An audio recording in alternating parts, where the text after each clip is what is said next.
Hello everyone. आज मेरा exam था सीजीएल प्री का। तो आज हम बात करेंगे कि मतलब कैसा रहा सिस्टम जो वहाँ पे थे, जो सेंटर था वो, और एग्ज़ाम कैसा रहा मेरा। वो हम क्वेश्चंस डिस्क्लोज़ नहीं कर सकते हैं एसएससी के नोटिस के अकॉर्डिंग, और मतलब विद इन लिमिट ही चीज़ें डिस्कस करेंगे कि मैंने मतलब इनपुट कितना दिया और कितना आउटपुट कितना मेरा रहा, क्या मेरी एक्सपेक्टेशंस थी और क्या मैं उस तरीके से पेपर कर पाई या नहीं, अभी आपको क्या करना चाहिए, तो उस चीज़ पे बात करेंगे। ठीक है। तो जैसे कि मैंने बताया कि मेरा आज एसएससी सीजीएल 25 का एग्ज़ाम था। आज 19 सितंबर को शिफ्ट 1 में था, और ये मेरा एग्ज़ाम यही था जो, और मुझे सबसे पहली बात कि मुझे फर्स्ट सेंटर मिला था। जो मैंने सेंटर चूज़ किया था, जो फर्स्ट नंबर पे चूज़ किया था, मुझे वही मिला था। ठीक है। तो ये चीज़ मेरे लिए अच्छी रही, मेरा बिल्कुल भी टाइम वेस्ट नहीं हुआ, और विदाउट लीव मैं एग्ज़ाम भी देकर आ गई, और फिर मैंने ऑफिस भी पहुंच गई। थोड़ा लेट पहुंची थी, वो मैंने पहले इन्फॉर्म कर दिया था, तो ये चीज़ें सही रही। उसके बाद जब मैं सेंटर पे पहुंची तो सारी चीज़ें मतलब सेंटर देख के ऐसा लग रहा था, वो बड़ी सी बिल्डिंग में 4th फ्लोर पे था। तो सेंटर देख के ऐसा लग रहा था कि वो न्यूली बनाया गया है। मतलब जो वहाँ पे सिस्टम्स थे वो सब न्यू थे। तो मेरे लिए तो सभी चीज़ें सही रही, ऐसे सिस्टम की कोई दिक्कत नहीं आई। बट हाँ, ऐसा हुआ कि जैसे हम लोगों का हो गया, पर हमारे ही रो में 3-4 बच्चे ऐसे थे जो हमारे बात भी कर रहे थे, और वहाँ पे जो इन्विजिलेटर्स थे उन्होंने हमें मतलब रिक्वेस्ट किया कि आप थोड़ा धीरे धीरे एग्ज़िट कर सकते हो, बट जो लोग एग्ज़ाम दे रहे हैं अभी भी, तो उनको प्रॉब्लम ना हो उस तरीके से। तो उसी तरीके से हमने किया। बट ऐसा प्रॉब्लम तो होती ही है, अगर कुछ बच्चे निकल रहे हैं और कुछ एग्ज़ाम दे रहे हैं तो वहाँ पे कंसंट्रेशन तो ख़राब होता ही है, तो उन लोगों का प्रॉब्लम हुई होगी। तो ये तो हो गया सेंटर के रिगार्डिंग जो चीज़ें थी। बट और चीज़ें क्या है, अगर हम एग्ज़ाम की बात करें तो मैंने ज़्यादा कुछ नहीं किया था। मैं सच बताऊँ तो मैंने मतलब कुछ पढ़ाई वढ़ाई वैसे नहीं की थी। मैंने सिर्फ मॉक्स लगाए थे, 100 मॉक्स लगाए थे टोटल। मेरा टारगेट था कि मैं 100 मॉक्स कंप्लीट करूं, और इसमें से एक भी पीवाईक्यू नहीं लगाए थे। मैंने कोई भी पीवाईक्यू नहीं लगाए थे, सारे मॉक्स लगाए थे। एक तो ओलिव वाले लाइव मॉक्स लगाए थे, जिन सब का स्कोर मैं शेयर करती थी टेलीग्राम पे, वो वाले मॉक्स लगाए थे जो सैटरडे संडे को होते हैं वो। उसके अलावा जो टेक्स्ट बुक के थे वो लगाए थे, टेक्स्ट बुक वाले लगाए थे मॉक्स। उसके बाद जब ये एडिक्यूटी सब होने लग गया, तो उस टाइप के जो मॉक्स जिन जिन प्लेटफॉर्म ने दिए थे, लाइक टेक्स्ट बुक ने दिया था, उसके अलावा ओलिव ने दिया था, उसके बाद टेस्ट रैंकिंग ने दिया था। तो जो भी ये लोग कर रहे थे, मेनली मैंने यही 3 के 100 मॉक्स टोटल लगाए थे, जिनका मैंने स्कोर भी यूट्यूब पे शेयर किया हुआ है। ठीक है। तो मैंने ये 100 मॉक्स ही लगाए थे। इसके अलावा और मैंने कोई पढ़ाई नहीं की थी, सिर्फ मैंने मॉक्स ही लगाए थे, और कोशिश की थी कि इनका एनालिसिस कर पाऊँ मैं अच्छे से। अगर आप देखो, अगर आप पढ़ाई नहीं कर पाते हो ना, मतलब किसी दिन जैसे अगर आप टोटली पूरे तरीके से डिपेंडेंट हो सिर्फ पढ़ने पे ही, तब तो ऑब्वियसली आपका टारगेट होना चाहिए डेली का सब्जेक्ट वाइज अलग होना चाहिए। उसके अलावा भी आपका मतलब मॉक्स और एनालिसिस तो होना ही चाहिए डेली का। उसके अलावा आपको सब्जेक्ट वाइज, बिगनर्स के लिए नहीं बता रही हूँ, बिगनर को सबसे पहले सिलेबस कंप्लीट करना चाहिए, वो बात अलग है। लेकिन अगर आप उस टाइम से तैयारी कर रहे हो, अभी आपका किसी में मतलब प्री निकल रहा है, मेंस नहीं हो रहा है, या फिर टीयर 1 हो, सीबीटी 1 हो रहा है, 2 नहीं हो रहा है, ऐसा कुछ हो रहा है, तो मॉक्स मस्ट है। मॉक्स से ही सिलेक्शन होता है, वहीं पे आप गलतियाँ करोगे, जितने टाइप की गलतियाँ हो गई, सिली मिस्टेक हो गया या फिर कुछ भी, जिस तरीके की आप गलतियाँ मैक्सिमम अगर आप उसमें कर लोगे टेस्ट में, तो वो एग्ज़ाम में होने के चांसेस कम हो जाते हैं। तो सिलेक्शन तो वहीं से होता है। ठीक है। तो वो चीज़ ज़रूरी है। तो एक तो वो आपको करना है कि मॉक्स मैक्सिमम देने हैं। ठीक है, जो मैंने 100 दिए थे।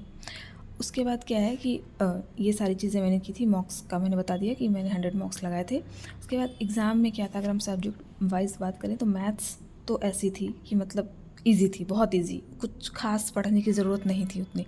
कोई भी नया टॉपिक नहीं था मेरे में, सारी चीज़ें पुरानी ही थी, जो टीसीएस पैटर्न पे थी उसी तरीके की थी, अच्छी थी, सही थी। उसके अलावा रीजनिंग बहुत ही ज़्यादा, कुछ ज़्यादा ही इजी थी। आई थिंक इसमें तो सबका 48-50 मार्क्स आ जाएंगे, मतलब 24-25 सभी ने किए होंगे। मैथ्स भी इजी थी, मतलब जिन्होंने थोड़ा भी अच्छे से किया होगा तो वो 25 आउट ऑफ 25 कर लेंगे अटैम्प्ट।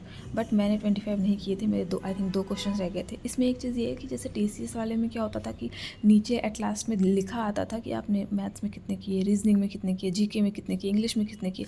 बट इसमें ऐसा नहीं था, इसमें लास्ट में नहीं दिखा रहे थे, कुछ पता नहीं चल रहा था कि क्या सीन है।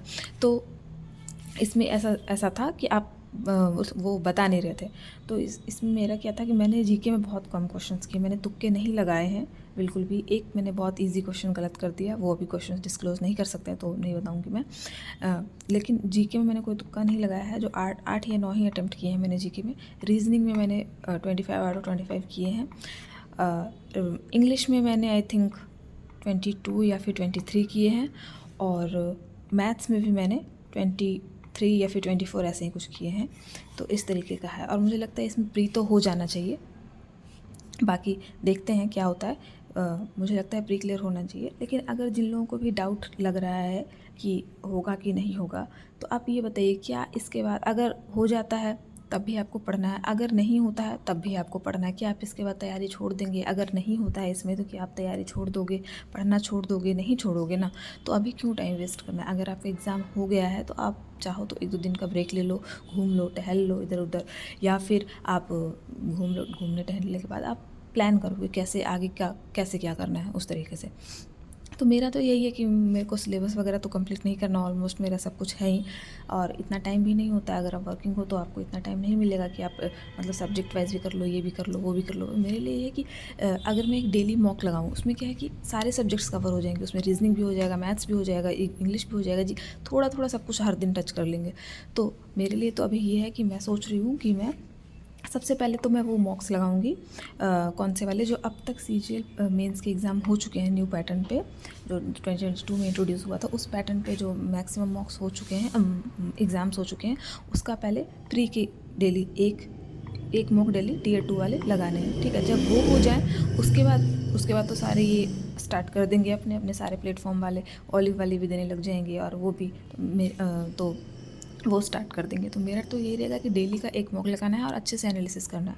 प्री के जो 100 मॉक्स थे उसमें से कई सारे मैंने एनालिसिस नहीं किए थे, नहीं कर पाई थी। बट इस बार टारगेट ये है कि मेंस के सारे मॉक्स, जितने भी मॉक्स मैं दूंगी उसका एनालिसिस मस्ट है। वहीं से मुझे पता चलेगा कि क्या टॉपिक्स वीक है। अगर कुछ करना है अलग से कोई टॉपिक करना है तो वो वीकेंड पे छुट्टी वाले दिन अलग से किया जाएगा। तो मेरा आगे का प्लान ये है कि मैं हर दिन एक मॉक दूंगी। ठीक है, इसके लिए मेंस के लिए। उसके अलावा अगर कोई किसी दिन छुट्टी रहती है या फिर कुछ भी, उस तरीके से एडजस्ट किया जाएगा। पर डेली बेसिस पे एक मॉक मेरा कंपलसरी है। अगर आप भी देना चाहते हैं साथ में तो मैं स्कोर शेयर करूँगी, वो आप सेम दे सकते हो। ठीक है, तो ऐसे साथ में करने से सही रहता है।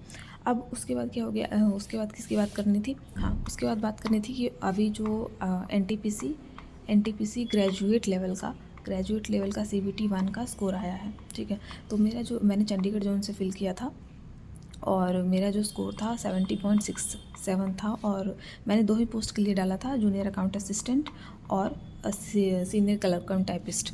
तो ये सीनियर क्लर्क कम टाइपिस्ट, इसके लिए ये 2 ही पोस्ट के लिए डाला था मैंने। तो मेरा तो सिलेक्शन हो गया है टियर 1 CBT 1 में। CBT 1 क्लियर हो गया है। तो अब CBT 2 सिर्फ मतलब 1 मंथ से भी कम का टाइम है, तो 13 अक्टूबर को है। ठीक है, तो इसके लिए भी मैं यही बोलूँगी कि अगर आपका सब कुछ है, तैयारी है सही, तो आपको अगर फाइनल स्टेज पे हो तो सिर्फ आपको मॉक्स लगाने चाहिए। मतलब सिर्फ मॉक्स नहीं, अगर आपके पास टाइम है तो और चीज़ें भी करो, लेकिन आपको मॉक्स ज़रूर लगाने चाहिए। आप डेली एक लगाओगे ना, आपको पता भी नहीं चलेगा कि आपने कितने लगा लिए। और सिर्फ एक लगाने से क्या होगा कि हर दिन आप हर पूरा टॉपिक टच कर लोगे एक बार। तो आपको ये नहीं रहेगा कि मैंने ये नहीं पढ़ा, मैंने वो नहीं पढ़ा, मेरा ये रह गया, मेरा वो रह गया। तो ऐसा नहीं रहेगा। तो इसलिए इसका भी मैं सोच रही हूँ कि एक मॉक डेली दूँ और इसका भी, पर दोनों मैनेज कितना हो पाता है नहीं हो पाता है वो देखते हैं अभी। उसका भी कंफर्म नहीं कह सकती हूँ मैं कि कर ही लूँगी। पर हाँ, मतलब जैसे मॉर्निंग में ये कर लिया, इवनिंग में ये कर लिया, पर ये है कि 2 दे दिया और फिर एनालिसिस ही नहीं पाया, तो वो चीज़ भी ठीक नहीं है। तो देखते हैं अभी कैसा होता है। पर अभी जैसे कल सैटरडे है, फिर संडे है, 2 दिन की छुट्टी है, तो 2 दिन तो ये दोनों मॉक, एक NTPC CBT 2 का, एक NTPC CBT 2 का और एक इसका CGL टियर 2 का, ये दोनों मॉक्स एक सुबह और एक शाम लगाना है और दोनों का एनालिसिस बहुत अच्छे से करना है। पर उन लोगों को मैं कहना चाहूँगी कि जिनकी टाइपिंग अच्छी नहीं है और CBT 1 हो गया है, जिनका NTPC का ये CBT 1 हो गया, अगर टाइपिंग अच्छी नहीं है तो मैं आपको बता दूँ कि रेलवे का जो टाइपिंग है वो बहुत टफ होता है, मैक्सिमम लोग इसमें फेल होते हैं। तो अगर आपको नहीं आती है टाइपिंग तो आप अभी से करो, डेली बेसिस पे 10 मिनट 15 मिनट जो भी है, जो भी उसका शेड्यूल, जो भी उसका ड्यूरेशन होता है उस अकॉर्डिंग आप अभी से डेली लगाओ, तभी आपका इम्प्रूवमेंट इम्प्रूवमेंट हो पाएगा उसमें। टाइपिंग मस्ट, अगर आपको लास्ट तक जाना चाहते हो आप, तो टाइपिंग बहुत बहुत ज़रूरी है, क्योंकि मैक्सिमम लोग उसमें फ़ेल होते हैं, तो वो आपको करना चाहिए। और यही था आज का टोटल। और नहीं पता कि इतना मतलब कॉन्फिडेंस इतना नहीं है कि ये टियर 1 हो ही जाएगा, वैसे हो जाना चाहिए इतने में तो। पर अगर नहीं भी होता है तब भी पढ़ना तो है ही, कि जो सोचा है वो अभी मिला नहीं है, तो उसके लिए लगे तो रहना ही है। ठीक है, तो कोशिश जारी रहेगी, साथ में आप भी कर सकते हैं। तो कल से स्टार्ट करते हैं ये मॉक्स, ये NTPC 2 एंड टियर 2 का। Okay, thank you.